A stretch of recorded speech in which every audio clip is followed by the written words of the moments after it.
El ser humano conoce este paraje desde la Edad del Bronce. Se han encontrado restos de cerámica romana, pero no es hasta el siglo XIII cuando los pobladores bereberes se asientan definitivamente en este páramo de suave clima. La presencia de agua, la protección del Tajo Colorado por un lado y de Sierra Nevada por otro, hacían de Lanjarón un punto estratégico para dominar todo el valle de Lecrín y los ataques provenientes de la costa. De ahí que pronto se edificara un castillo en un punto adelantado y a la vez a la misma altura que el pueblo, una fortaleza árabe de la que nos da más detalles Javier Viñas, profesor de Historia de la Universidad de Granada.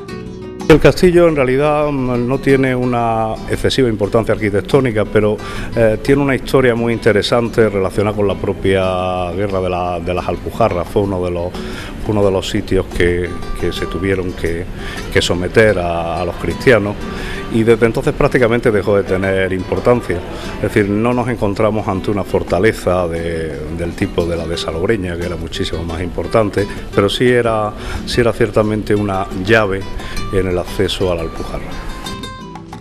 Como puerta a las Alpujarras granadinas, Al-Lanchar, según su denominación árabe, se convierte en objeto de deseo de los distintos reinos musulmanes.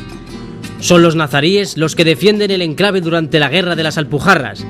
En 1490, Fernando el Católico rinde la plaza al reino cristiano y apenas 2 años más tarde cae el reino de Granada, momento que da paso a otra época convulsa.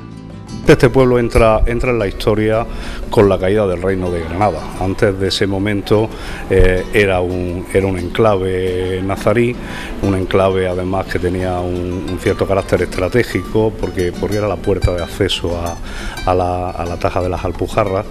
De ahí viene el castillo que lo ha hecho famoso y que arruinado durante siglos, precisamente porque fue víctima de toda la conflagración posterior a la guerra de las Alpujarras.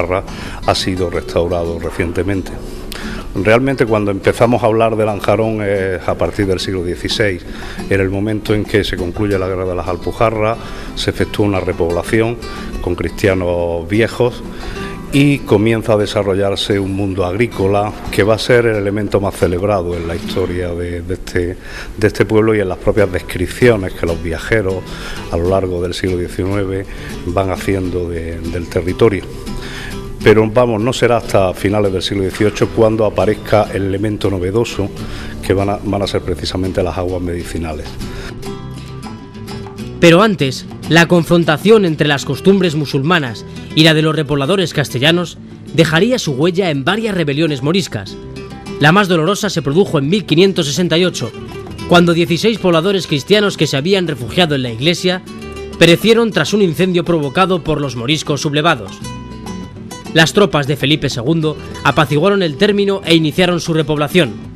La herencia árabe, casas blancas, estrechas calles, patios, recovecos e innumerables fuentes como la de la bellísima Plaza de Santa Ana, utilizada como lavadero desde el siglo XVIII, iban a ser transformadas por la historia gracias al establecimiento del balneario, ya en el siglo XIX, como nuevo punto de referencia del municipio.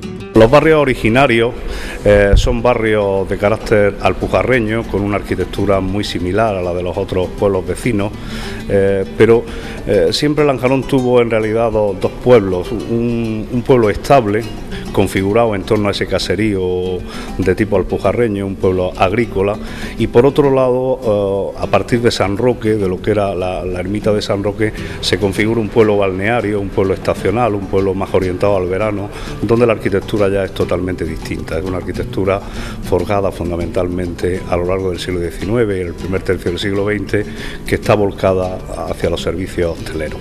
De forma que de nuevo encontramos otra singularidad, ¿no? Y es que tenemos dos pueblos en uno, ¿no?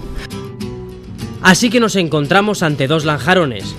Por un lado, el representado por el barrio Hondillo, el Tinao del Tío Pedro o la Placetilla Colorá, el que conserva la tradición andaluza con sus múltiples balcones en flor, calles decoradas por innumerables macetas y fuentes donde poder reposar a cada paso. Y por otro, el que creció en torno al balneario, con sus hoteles, restaurantes y jardines que aprovechan el curso del río Salao para presentarnos un recorrido con magníficos saltos de agua. El patrimonio de Lanjarón se completa con la iglesia de Nuestra Señora de la Encarnación.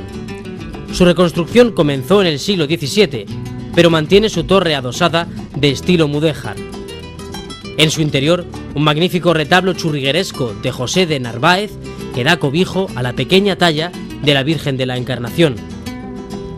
A las afueras del pueblo encontramos otros dos elementos emblemáticos: la ermita de San Isidro, a la cual nos acerca su bella escalinata, y la conocida Cañona, símbolo de la resistencia del municipio frente a los franceses durante la Guerra de la Independencia, de ahí que el gentilicio popular sea Cañoneros.